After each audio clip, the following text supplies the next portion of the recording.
অপু বিশ্বাসের জায়গাটা নেওয়া এত সহজ না, সে স্বর্ণের কলসটা আর এমনি এমনি পায় নাই। এবং অপু বিশ্বাস যে চ্যানেল আই তাকে যে স্বর্ণের কলসটা গিফট করেছে, এখন আরেকজন তো অলরেডি তদবির শুরু করেছে যে চ্যানেল আই থেকে ভালো একটা কিছু পাওয়ার জন্য, উপহার পাওয়ার জন্য। তো আসলে তদবির করে কিছু পাওয়ার মধ্যে কোনো যোগ্যতা নাই।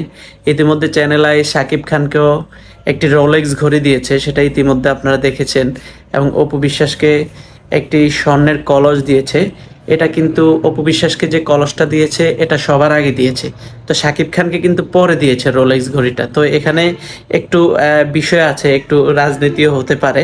তো কিন্তু অপু বিশ্বাসেরটা কোনো রাজনীতি না, সেটা তার যোগ্যতা বলেই কিন্তু সে প্রথম তাকে চ্যানেলায় স্বর্ণের কলসটা কিন্তু গিফট করেছে।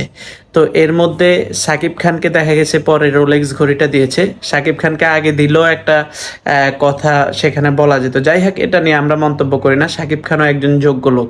কিন্তু এখন এই যে অপুদির বিশাল বড় যে ফ্যান বেজ, এটা কিন্তু বিভিন্ন ভিডিও যখন সোশ্যাল মিডিয়াতে আসে, বিশেষ করে আমি যে ভিডিওগুলো বানিয়েছি সেই ভিডিওগুলোর কমেন্টগুলো দেখলেও আপনারা বুঝবেন কি পরিমাণ অপুর পক্ষে কমেন্টস কিন্তু আসতেছে। এবং কমেন্টস সবাই কিন্তু অপুর পক্ষেই ভালো কমেন্টস দেয়, ভালো কথা বলে।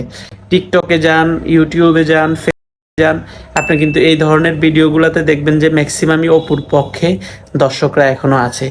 আপনি দেখেন সাকিব খানের যখন অপু বিশ্বাস সাকিব খানের যে বরবাদ তুফান ছবিগুলো বের হয়েছে, তখন কিন্তু অপু বিশ্বাসের সাথে সাকিবের একটা ভালো সম্পর্ক তখন ছিল, এটা সোশ্যাল মিডিয়াতে ছিল। তখন কিন্তু অনেক দর্শক হয়েছে সিনেমা হলে। যখনই আমেরিকাতে বুবলিকে নিয়ে ছবি পোস্ট করেছে ওপেন, এরপরেই কিন্তু এরপরের সিনেমাগুলো কিন্তু বিভিন্নভাবে যে কোনোভাবে দর্শক অনেক কম হয়েছে এবং ব্যবসাও অনেক কম হয়েছে।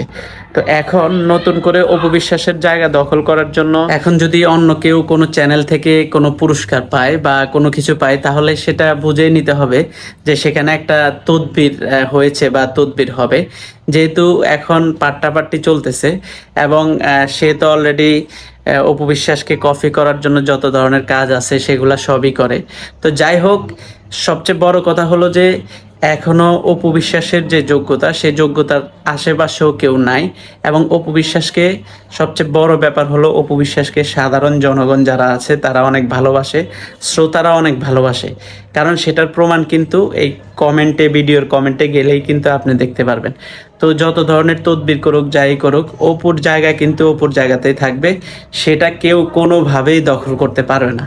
কারণ ইতিমধ্যে কিন্তু বিভিন্নভাবে প্রমাণ হয়ে গিয়েছে। কারণ একটা চ্যানেলের পক্ষ থেকে একটা স্বর্ণের কলসি গিফট করা কোনো অভিনেত্রীকে, এটা কিন্তু চারটিখানি বিষয় নয়, এটা কিন্তু বিশাল একটা ব্যাপার। সেই দিক থেকে আমি মনে করি যে অপু বিশ্বাস সফল এবং যোগ্যতা সম্পন্ন। এবং সাধারণ জনগণ যারা আছে, ভক্ত যারা আছে, তারাও তাকে অনেক ভালোবাসে। এবং এত চড়াই উচ্চার পরেও কিন্তু সাধারণ জনগণ অপু বিশ্বাসের সাথেই আছে। তো সবাই ভালো থাকবেন, আমাদের চ্যানেলটিকে সাবস্ক্রাইব করে দেবেন নতুন নতুন ভিডিও পাওয়ার জন্য। Thank you.